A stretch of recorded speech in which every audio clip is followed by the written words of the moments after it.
Hi guys, and welcome to Reality with T. So I'm in a different location, so I don't have my setup, so I'm going to try my best to keep my phone steady. Either way, while you're sitting there watching me talk about Married at First Sight, please like, comment, subscribe, hit the notification bell, guys. Thank you so much for listening, but I want more people to listen to me. I mean, why not? Everybody else has a lot of people listening, so can you help me get there? Thank you. Either way, we're gonna move forward with Clara and Ryan, okay? So, they start out, I think we see them eating with, I think it was Eric and Virginia. And Clara says basically like if Ryan doesn't say he loves her in 6 months, she's out. Like she's leaving because him saying that means so much to her for some reason. I mean, and I was thinking about it. What if he's that type of person that doesn't really like to say the word, but he likes to act on it? You know what I mean? Like that could be his situation too. I wonder if she would ever loosen up on that whole like he doesn't say it thing, or if he'll loosen up and just say it if that's how what he feels. I don't know. I'm not sure, but she says she's out if he doesn't say it. But either way, she's moving into his house right now, which is interesting because it's only been 4 weeks. They still have another month to do this, so it's interesting because you don't know where it's going to go. But she's moving into his house.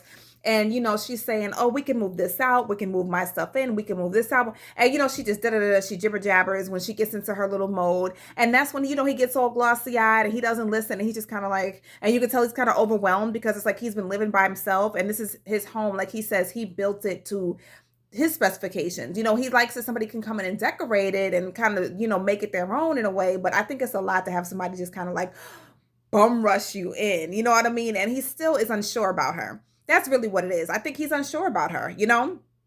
So he's just kind of looking like, okay, like I think that she's trying to do things a little bit too quickly, but she said from the beginning that she moves quickly. That's why this is not a great match. This is why they are number 2 on the scale, because she is somebody who moves quickly, who's very outward and emotive, and he's the complete opposite. He moves very slow at a slower pace. He doesn't verbalize that he loves anybody. He's not really rushing sex. She is, you know what I mean? Like they're just a completely horrible match at this point. I don't think that they're going to choose each other in the end.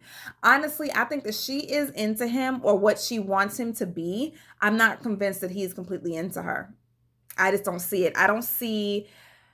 I feel sometimes like he took her personality from her. The Clara that we saw that was like, kind of pushed boundaries, like very free, jovial, laughing, like being, the one that makes a shocking statement at the table and everybody like is kind of like horrified and laughs. Like, I can't believe she just said that type of thing. I feel like he took her personality from her because she's just completely different from what we saw in the beginning when she was with the girls. And he doesn't have much personality. Honestly, I don't see it. So, when they ask him at the table, they're like, "Oh, well, how do you feel about the word love?" And he keeps saying, "We're moving toward it. We're moving toward it." And she kind of says, "Well, how many times can you say the same thing?" Like she's getting tired of it, right? Of his antics. So then, because it's the 1 month anniversary, he takes her on a helicopter ride. But all you see, and this could be editing, but you just see awkward silences all over the place, pauses, awkward silences. It's like, what do you guys talk about? Like, what do you guys have in common? Do you guys have a free flowing conversation? Like, what's going on? You know what I mean? And like I said, he doesn't really listen to her. They set up the backyard so that they can watch the wedding video and they watch it together. But I just feel like he's super aware of the cameras all the time, which makes him look very awkward and stoic. And he doesn't feel comfortable letting us see the real Ryan. And of course, I also feel like, like I said, like I keep saying that he is really trained through being the children of preachers and of the church to just make everything on the outside look appealing and make it. It's all about keeping up appearances, but you're never going to let anybody see that like not so perfect side of you. And that's what he's doing. So, and the funny thing about it is Clara just wears herself on her sleeve, her heart, all of her imperfections. She's the one to tell you that on the first time you meet her. So they're just so completely different. So, I think that, Clara, I think she said she's not sure about decision day.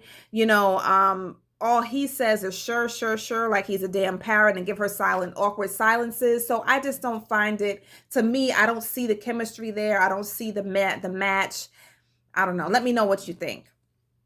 Lastly, we're going to talk about, of course, Brianna and Vincent, and that's why they are number one on the scale, because they probably are like the best match that we have here, even though they have their issues too, and nobody's going to be perfect, but they are the best match that we have. So we see her on the yacht.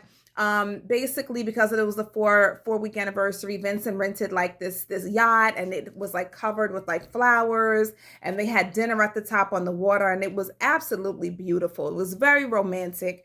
And I don't think he could have had planned a better date. Like, that was just very romantic. He probably has like half of the women in the United States like, give me a Vincent, you know what I mean? But they get along well. I don't have much to say about them. She feels that their love is unconditional. Like, they are both really deep in this. They're in love. They said that they don't feel like they're married, because from what they've heard of marriage, it doesn't feel, because people are always like, sometimes when you get married, like, okay, wait 10 years, wait 15 years down the line, you ain't gonna be thinking that. I know they're still in the honeymoon stage, and they're still all like peaches and cream and stuff, but right now they're like, we don't feel what everybody else is saying. Like, they're enjoying it, you know what I mean? And he just talks about his plan. He wants to create a nice situation for his family. That's why he's working so hard. Like, he has a plan in mind for her and a goal, and he's completely in love with her. So, I'm wishing them the best. I think that as long as he keeps that anger under control, those insecurities, and his inability to communicate to her in those moments, I think that they're going to be okay. You know what I mean? But we'll see what the next few weeks brings. Either way, let me know what you think. Like, comment, subscribe, hit the notification bell, and I'll see you next week, Married at First Sight. Bye-bye.